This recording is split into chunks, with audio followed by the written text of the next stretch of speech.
Hola a todos, bienvenidos a un episodio más de Antioquia TI, una historia que inspira el futuro.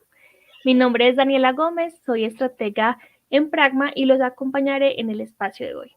Antes de iniciar, les quiero recordar que nos apoyan grandes marcas e instituciones como Cámara de Comercio, el Clúster de Negocios Digitales, Intersoftware, MBA, Ingeniería de Software, Negocios en tu Mundo, Pragma y la Universidad EAFIT.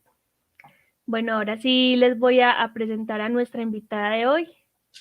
Ella es Mónica Nao. Mónica es doctora en Ingeniería de la Programación e Inteligencia Artificial de la Universidad Politécnica de Valencia y magíster en Gestión de Tecnología de la Universidad Pontificia Bolivariana de acá de Medellín. Mónica, ¿cómo estás? Un gusto tenerte en este espacio. Hola, buenos días. Pues un gusto también para mí estar acá. Agradecerles por la invitación, porque esto es una historia muy bonita y que lo reconozcan y es el trabajo que ustedes están haciendo. Entonces, muchísimas gracias a todos, obviamente los organizadores. Además, Mónica, sos mi primera entrevistada, o sea, mi primera mujer, entonces para mí también es un placer tenerte. Qué Han sido, bueno. las otras personas que he entrevistado han sido hombres, entonces es muy valioso que seas vos la primera mujer. Y Ah, bueno, creo que di una pequeña, muy pequeña introducción sobre ti. Contanos quién sos, qué estudiaste y un pequeño de esa historia de la experiencia laboral que has tenido. bueno, pues ¿quién soy yo? Soy muchas cosas, pues partiendo de una mamá, hija, hermana, bueno, tía, de todo. Pero en el campo ya académico y laboral, a ver, yo estudié ingeniería de sistemas en la Universidad de AFID hace muchos años, y resulta que precisamente ahí se liga como el tema, desde mi pregrado se liga con el tema de la inteligencia artificial, que ahorita les contaré un poquito de esa historia. También estudié una maestría, como tú lo presentaste, una maestría en gestión de tecnología de la Universidad Politécnica de Valencia, que me amplió el mundo organizacional de una forma bien interesante, y posteriormente hice el doctorado en Ingeniería de la Programación e Inteligencia Artificial en la Universidad Politécnica de Valencia, en España, con un grupo de investigación excelente, muy reconocido en esos temas de inteligencia artificial. Ahora, desde el punto de vista laboral, pues yo cuando terminé la universidad me fui a trabajar con una multinacional de tecnologías de computadores. Estuve trabajando allá durante 2 años y cuando estaba trabajando allá ingresé como profesora a la universidad, como profesora de cátedra en el pregrado de administración y posteriormente ingresé ya como de planta a la universidad, donde estuve por muchísimos años, desde 1988 hasta diciembre del 2019, estuve trabajando de lleno en la universidad. Y ya después, cuando ya en el 2020, entonces, o me retiré básicamente de la universidad porque quería dedicarme a los temas de consultoría en gestión de conocimiento y desde ese momento, ya 2020, estoy haciendo eso. Sigo también dando, obviamente, cursos en la universidad, en la maestría de gerencia de la innovación y el conocimiento y dictando también en educación continua. Entonces, trabajando mucho con la universidad y con las organizaciones en diferentes temas. Digamos que ese es un resumen que se ligará con el tema de la inteligencia artificial, ya lo voy a contar. Mónica, yo tengo una duda, es una curiosidad. Cuando hablabas de la maestría en gestión de la tecnología, exactamente eso es qué. Mira, esa maestría, a ver, hace, digamos, cuando las tecnologías incursionaron como de lleno en las organizaciones, digámoslo así, y las organizaciones lo hicieron consciente de que era un tema muy importante para abordar, entonces es que se empezó a hablar de eso, de gestión de tecnología. Pero entendiendo la tecnología no como lo que hoy hablamos, que pareciera que fuera sinónimo las tecnologías con las tecnologías informáticas. No, tecnología hablando como cualquier creación del ser humano que tenga un propósito. Entonces, en las organizaciones la tecnología juega un papel muy importante, desde las máquinas, los computadores, desde los sistemas informáticos, o sea, absolutamente todo. Entonces, la gestión de la tecnología tiene que ver con todo el asunto de cuál es la tecnología que una organización debería tener para que le genere valor, cómo se adquiere la tecnología, cómo se adopta, cómo se crea. En ese tiempo, estamos hablando de los años 90, inclusive imagínate que se hablaba que dentro de los procesos que había que hacer de las tecnologías en las organizaciones, había uno que se llamaba la innovación. ¿Por qué? Porque el concepto de innovación inicialmente era asociado con, sobre todo, productos, cosas para vender, entonces tecnología. Era un proceso. Luego fue tan relevante que ya es un campo aparte, ¿cierto? Y ya no solamente es innovación en términos de esa parte comercial, sino en muchos temas. Pero a eso se refiere la gestión de tecnología, a todo el manejo de las tecnologías en las organizaciones. Súper, Mónica. Bueno, y ya entrando en materia, en este momento está en el auge hablar de la inteligencia artificial y si eso va, digamos que a reemplazar algunas carreras, principalmente a los creativos. Ya de hecho están mirando si la inteligencia artificial puede crear libros, puede crear poesía, o sea, qué tanto puede hacer la inteligencia artificial, pero realmente, o sea, la inteligencia artificial no es algo nuevo, eso viene desde hace mucho, solamente que en este momento está en auge. Y Sí. bueno, tienes un doctorado frente a eso específicamente. Contanos un poquitico más sobre ese doctorado, hace cuánto estamos hablando de la inteligencia artificial, cómo ves ese auge en este momento, por qué en este momento y no hace tanto, sabiendo que llevamos tantos años hablando de inteligencia artificial. Sí, bueno, a ver, voy a contarte como una historia de la inteligencia artificial y también yo cómo llegué allá. A ver, resulta que yo hice pues mi pregrado en ingeniería de sistemas en la universidad y estamos hablando que estábamos en los años 80 y unos compañeros y yo empezamos a pensar en el tema del trabajo de grado y nos enteramos pues por los profesores obviamente, imagínense la situación, no hay internet, no hay nada de esas comunicaciones que hoy tenemos, las restricciones eran en esos temas pues muy grandes. Empezamos a oír que Japón iba a lanzar, tenía todo un proyecto de crear la quinta generación de computadores y era una generación donde iban a ser computadores inteligentes y entonces empezó a hablar el tema aquí en nuestro medio, en alguna medida de la inteligencia artificial y ahí surgió, digamos, como el deseo de saber de eso. En ese momento, aquí muy poquita gente sabía del tema, pero nosotros éramos un grupito de 3. Ese grupito era formado por Antonio Restrepo, que ustedes lo entrevistaron, que fue una de las personas importantísimas en todo el tema de la Internet aquí en Colombia. Dora Luz Ramírez, que fue muy importante también porque trabajaba el tema en las tarjetas de crédito y también ha sido relevante, y yo. Entonces resulta que empezamos a ver que el mundo venía hablando de un tema que nosotros no conocíamos. Entonces dijimos que es rico trabajar sobre inteligencia artificial, aprendamos de eso. Pero como les digo, las restricciones eran muy grandes. Y entonces tocó que Dora en ese momento viajaba muchísimo a los Estados Unidos por asuntos de trabajo. Y entonces Dora consiguió libros, porque también era la forma de uno estudiar a través de los libros, consiguió, digamos, los libros últimos que había de inteligencia artificial en el año 85. Y entonces empezamos a estudiar y ahí nos dimos cuenta que la inteligencia artificial era un campo que venían trabajándose desde los años 50. Decimos que se bautizó como en el 56, o sea, imagínate, nosotros estábamos en el 85, para nosotros era completamente nuevo cuando venían trabajando eso. Entonces, juntando como las dos cosas, de ahí hicimos un trabajo de grado muy interesante en el tema de inteligencia artificial.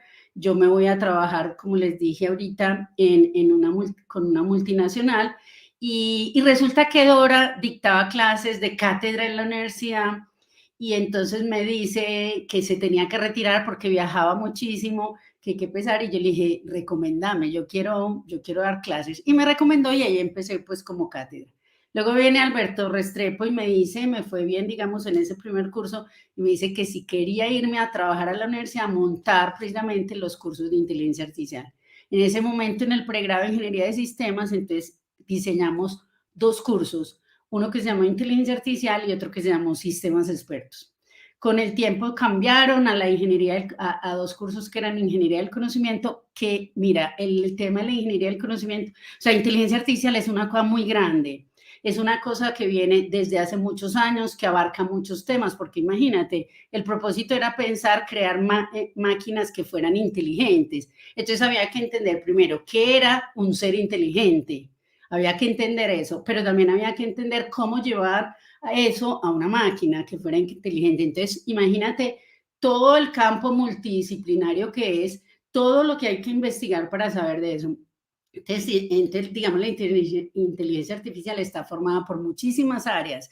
Unos se dedican a entender el cerebro humano, por ejemplo, los otros se dedican a crear cosas similares a ese cerebro, otros el lenguaje, que es tan importante para el ser humano, y así sucesivamente. Y un área de esa es la ingeniería del conocimiento, que se encarga de estudiar muy bien de qué se trata el conocimiento en el ser humano y tratar de construir sistemas que sean basados en el conocimiento, que se comporten como ese ser humano. Entonces creamos esos cursos, que era uno Ingeniería del Conocimiento y otro, el posterior, que se llamaba Taller de Ingeniería del Conocimiento, donde los estudiantes en el primero entendían el asunto del conocimiento y la inteligencia, y en el segundo hacían una práctica como un prototipo de sistemas basados en el conocimiento. Mónica, te quiero hacer una pregunta, y es que con todo el tema de la inteligencia artificial y el lograr crear como esos aparatos inteligentes, también se ha venido como tocando un tema que a veces es bastante polémico, y es cómo se logra transmitir esa información o cómo crear un aparato inteligente quitando los sesgos que de pronto tiene el ser humano. O sea, Sí. ¿cómo lograr eso o cómo ha venido evolucionando? Porque creo que antes era mucho más complejo, ahora pues se han dado como unos pasos más importantes. Mira, hay como diferentes formas y acercamientos en esa inteligencia artificial. La primera es esa, por ejemplo, lo que les hablaba del conocimiento. Una cosa es yo coger a una persona y tratar de modelar lo que esa persona hace y llevarla a un computador. Entonces ahí me tocaría modelar incluso hasta los sesgos de la persona. Hoy hay muchos avances, pero todavía falta mucho, porque todavía no hay una forma como que saquemos lo que tiene una persona y tal cual lo llevemos allá. Hay grandes avances, pero todavía, digamos, faltan cosas como para pensar en ese clon exacto a la persona. Eso es por un lado. Cuando queremos modelar es a una persona, pero cuando queremos modelar es funciones generales. Por ejemplo, la vista. Entonces, cómo el ser humano o animales ven, entonces digamos es como un general, y ahí no se trata de cómo ve Mónica, sino cómo ven los seres humanos. Entonces es diferente el acercamiento que se hace ahí, porque ahí lo que tenemos que pensar no es en el sesgo o en las particularidades de una persona. Entonces, hay diferentes, por eso te decía, la inteligencia artificial es muy grande, implica muchísimas disciplinas, estudios, estamos abordando diferentes problemas,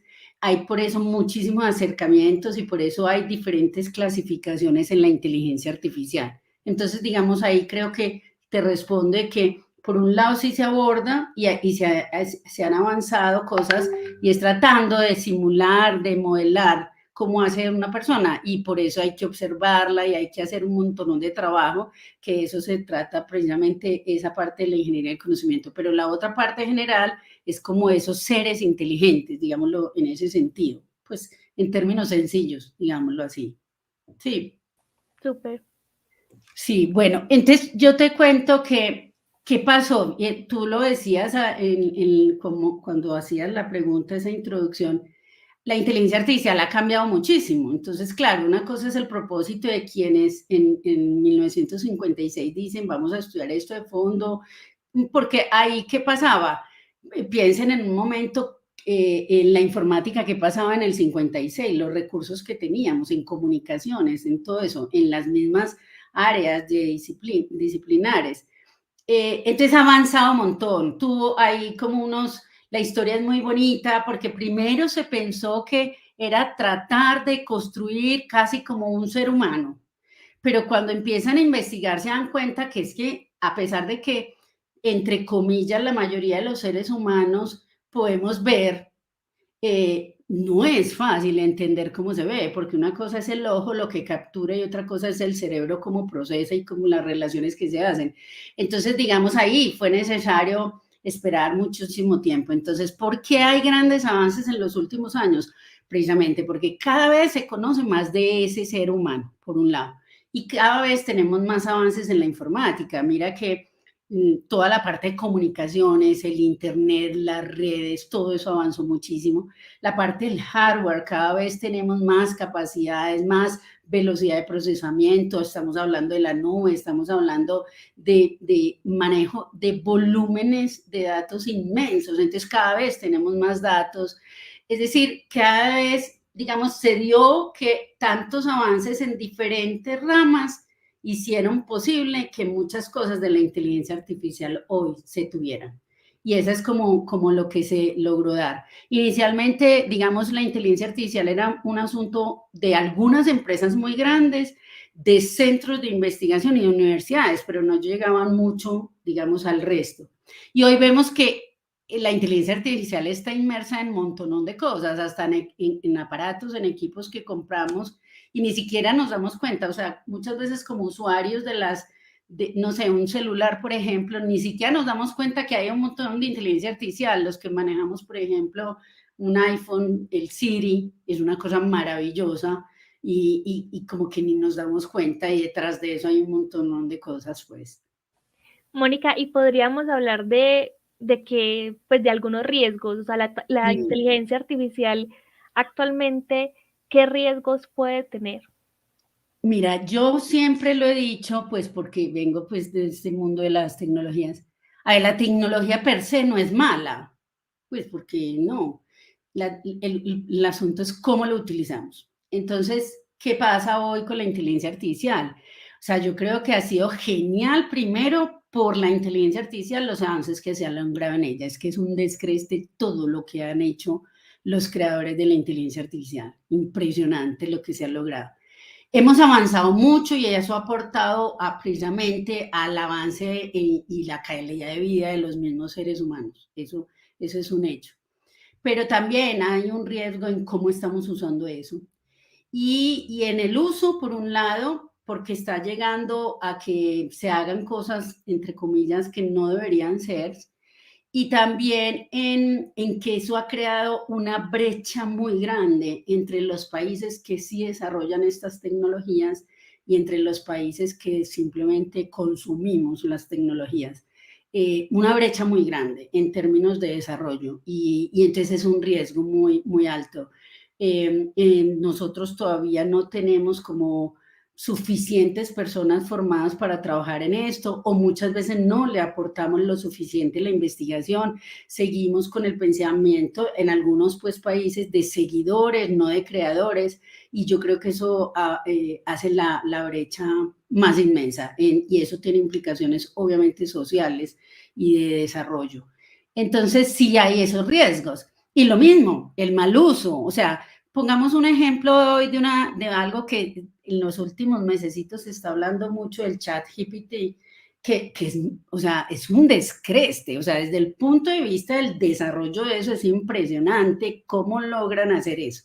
Es un manejo del lenguaje natural. Imagínate, maneja varios idiomas y lo hace tal como nosotros lo manejamos, pero además se hace inferencias sobre un montón de temas y escribe, o sea, es que es maravilloso, o sea, es descrestante. Ahora, ¿cómo se está usando? Y entonces ya empezamos a ver que hay gente que lo ha entendido y lo utiliza muy bien, por ejemplo, para hacer consultas, para abordar una temática inicialmente, pero también hay gente que lo está utilizando mal, entonces estamos pasando, por ejemplo, que eso es el creador de cosas y en los papers y en las investigaciones y en las universidades, y ya empezamos a ver incluso en algunas universidades expulsión de estudiantes por el mal manejo de eso. Pero también, mira, yo tengo dos hijas, dos niñas que están haciendo sus carreras en el exterior y resulta que hay una que está estudiando temas relacionados con esto. Y ayer hablábamos y me decía, mami, pero ya sale esto, pero también ya salieron las herramientas que permiten uno mirar si eso fue creado por inteligencia artificial o no. O sea, mira, todo el tiempo estamos creando cosas y dotando. Entonces, muchos avances, muchos riesgos en temas de uso. Ahora, de reemplazar al ser humano, mira, yo te digo, desde el comienzo siempre le ha tenido miedo a la inteligencia artificial y siempre se ha dicho que va a reemplazar al ser humano. Y yo creo que sí, y hoy lo vemos en muchas cosas, sí, pero cuando yo siempre he dicho, el ser humano tiene la capacidad de avanzar también, así como avanza la inteligencia artificial, el ser humano también puede avanzar. Y entonces hay muchas cosas que hoy todavía no se pueden hacer a pesar de los avances. Entonces yo creo que las tareas repetitivas, las tareas que son con optimización, eso sí, pero falta mucho para llegar a que nosotros pues seamos desplazados en todas las actividades como ser humano. Creo que faltará, todavía nos demoramos otro ratico, pero podemos avanzar nosotros como personas, como sociedad, como humanidad. Ahí es donde nos debemos entrar más. Gracias, Mónica, por dar un poquito también como de esperanzas en el sentido de que la gente también se alarma y empieza a caotizar muchas cosas, pero creo que lo dijiste muy claro, así como la tecnología y la inteligencia artificial avanza, pues avanza también gracias a nosotros, ¿no? Somos los creadores de eso. Exacto.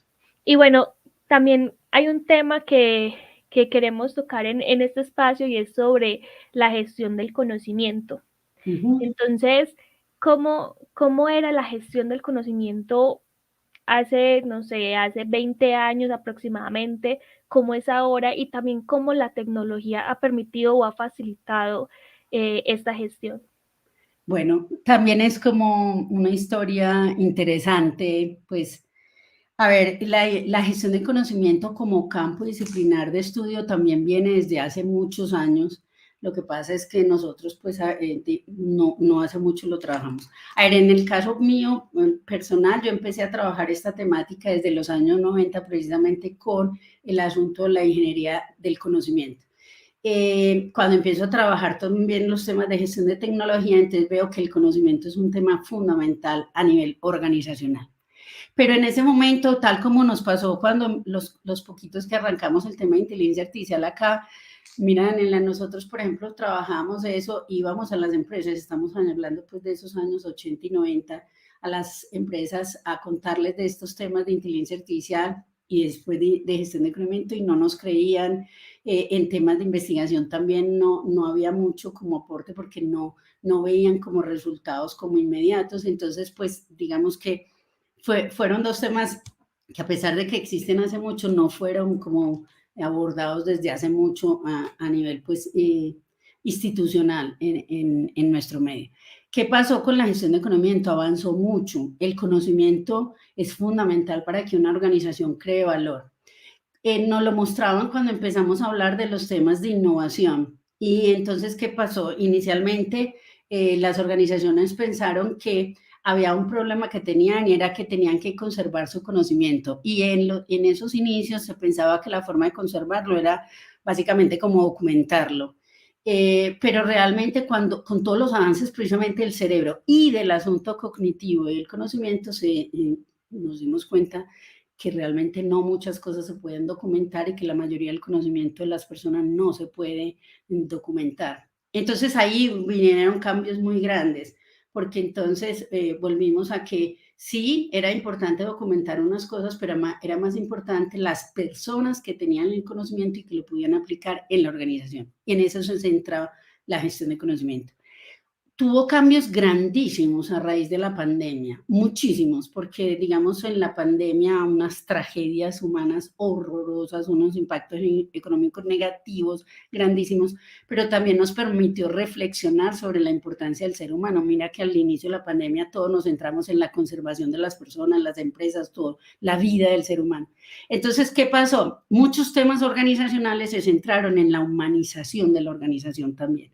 Y entonces la gestión de conocimiento cambió. Hoy en día estamos hablando de que es muy importante las personas en la organización, ese conocimiento que tiene la gente y que lo construye es en relación con los otros. O sea, esta conversación que tú y yo estamos teniendo es muy importante porque yo aprendo cosas de ti, tú aprendes cosas de mí y en esa conversación es que se construye el conocimiento. Bueno, hoy ese es el énfasis que le estamos dando a la gestión del conocimiento.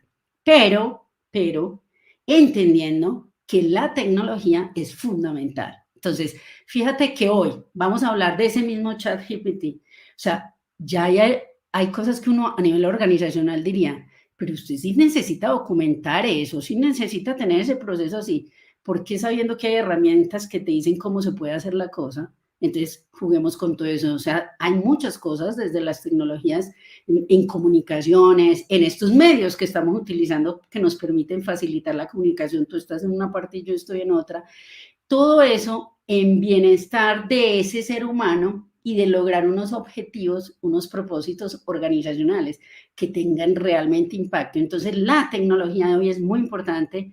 Otra vez, vamos a hacer como un paralelo como con la inteligencia artificial. Así como la inteligencia artificial nos sirve para muchísimas cosas que tienen riesgos para el ser humano, que tienen tareas repetitivas, para muchas cosas, las tecnologías en la gestión del conocimiento también sirven para agilizar muchas cosas, para conservar, para hacer ese trabajo del conocimiento rutinario, repetitivo, estandarizado. Pero el conocimiento de la persona que lleva mucho tiempo trabajando un tema, estudiando un tema, ese conocimiento está en esa cabeza. ¿Y cómo puede transferirse ese conocimiento? Trabajando con otros, conversando con otros, formando a otros. Ahí está la gestión del conocimiento hoy en día. Creo que es un impacto fundamental. Todavía hay organizaciones nuestras que no creen en el asunto. Digamos, algunas normas han obligado que algunas lo hagan, pero creo que ahí falta un poquito. Y entender, y eso es como el énfasis también, mira, hoy en día quienes están rigiendo estos temas son los países asiáticos e incluso los países árabes están liderando mucho estos temas y están hablando precisamente de todo eso. Por ejemplo, una preocupación que había en Japón, que a mí me parece hasta simpático, es que Japón dice que no está siendo lo suficientemente innovador. Entonces, el problema de la innovación en Japón.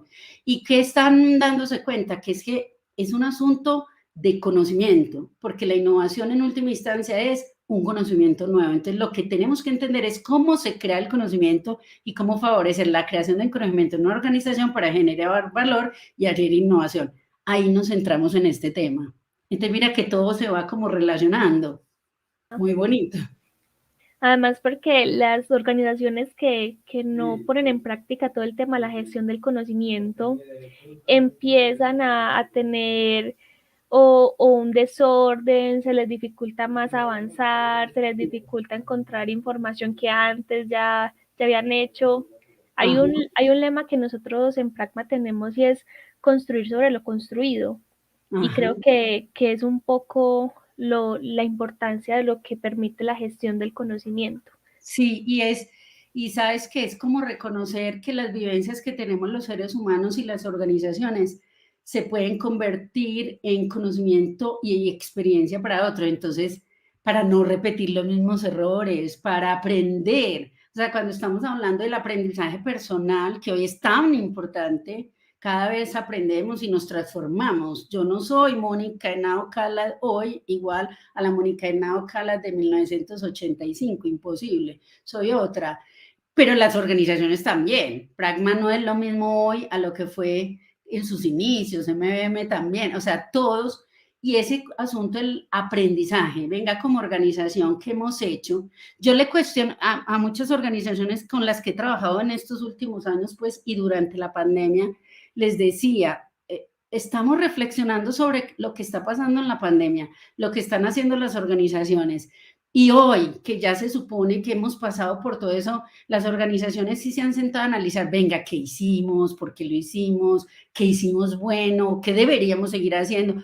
¿Qué hicimos mal o nunca más volvamos a hacer eso? Si ves la reflexión y todo se centra en ese conocimiento y en esa generación de aprendizajes y transformación en última instancia.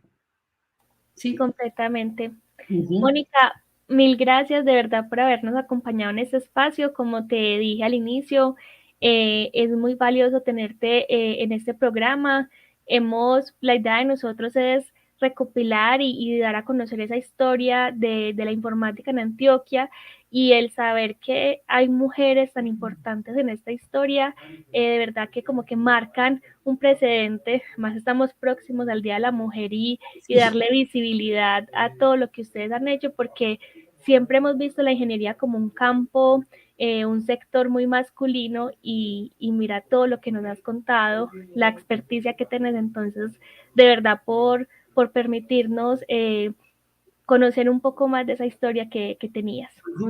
No, mil gracias a ti y a todos, vuelvo y repito, pues a ver, que un orgullo, digamos, la primera mujer, pero te cuento que en la época que yo estudié ingeniería de sistemas éramos más mujeres que hombres.